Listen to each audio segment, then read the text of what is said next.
Hey everyone, how are you all? Hope you all are fine. This is Askan Chaudhary. Welcome back to another video. If you don't subscribe my channel Knowledge World, so subscribe them and press the bell button to stay notified. आज हम बात करेंगे railway पटरियों पर पत्थर क्यों होते हैं. So let get started.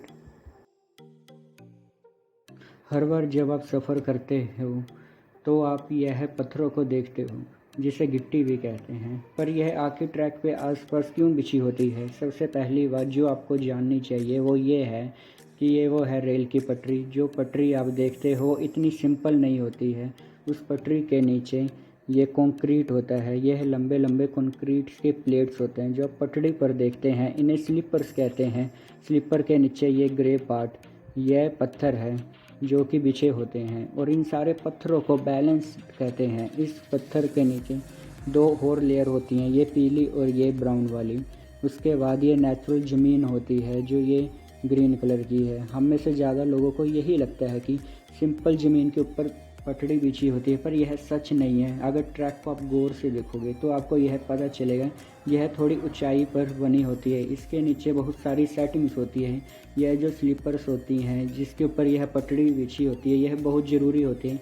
यह कंक्रीट के बने हुए स्लीपर्स पटड़ी के बीच के गैप को बनाए रखते हैं और इन स्लीपर्स को एक जगह पर यह पत्थर ही रखते हैं और यह इन पत्थरों का काम है. मतलब यह पत्थर इन स्लीपर्स को एक जगह पर रखने का काम करते हैं और यह स्लीपर्स इस लोहे की पटरी को एक जगह पर होल्ड करके रखती हैं. मतलब मेन काम यह काम पत्थर ही कर रही है. एक ट्रेन का वज़न 10 लाख किलो होता है, तो आप यह सोच ही सकते हैं कि एक लोहे की बना हुआ ये पतला सा ट्रैक इसे नहीं संभाल पाएगा. तो एक ट्रेन को संभालने के लिए इस लोहे को और इस कंक्रीट के स्लीपर्स को और इन पत्थरों को सबका मिलकर योगदान होता है. तो देखा जाए तो फैक्ट यह है कि सबसे ज़्यादा लोड यह है पत्थर पर ही जाता है. ये पत्थर ही वो चीज़ है जो ट्रैक को एक जगह पर फिक्स रखते हैं और रेलवे ट्रैक के नीचे कोई भी ऐसी वैसी गिट्टी का इस्तेमाल नहीं किया जाता है. अगर हम इन पत्थरों की जगह गोल गोल गिट्टी का इस्तेमाल किया जाए तो यह एक दूसरे टकरा के साइड हो जाएंगी और पटरी एक जगह पे नहीं रह पाएगी और ट्रेन के वजन के चलते पटरी भी हिलने लग पड़ेगी. तो इसलिए स्पेशली नुकीले रफ पत्थरों का इस्तेमाल किया जाता है जिसके कोने गोल ना होके रफ होते हैं, ताकि जब भारी ट्रेन इससे पार हो तो यह पत्थर आपस में अकड़ बनाए रखें जो कि गोल पत्थर नहीं कर सकते. और इस अकड़ के चलते हुई ट्रेन जितनी भी भारी हो यह पटड़ी एक जगह पर ही फिक्स रहेगी.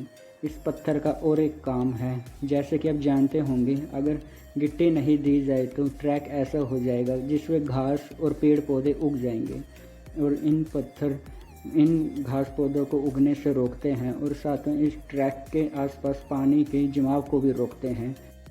आप यह सोच रहे होंगे कि मेट्रो ट्रैक में तो पत्थरों का इस्तेमाल नहीं होता. तो बात यह है कि जो डायग्राम मैंने आपको दिखाया है ये मेट्रो ट्रेन में फॉलो नहीं होता. डायरेक्ट स्लीपर्स को रखने के बाद ट्रैक को रख दिया जाता है बिना किसी गिट्टी के. ज़्यादातर मेट्रो ट्रेन अंडरग्राउंड या फिर ब्रिज के ऊपर बने होते हैं, इसलिए स्लीपर्स के नीचे पत्थरों का इस्तेमाल नहीं किया जाता क्योंकि यह मिट्टी में नहीं बना होता.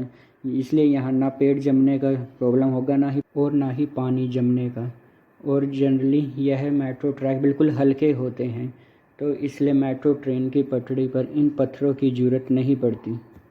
If you like my video, so comment below and subscribe my channel for new notification. Thank you.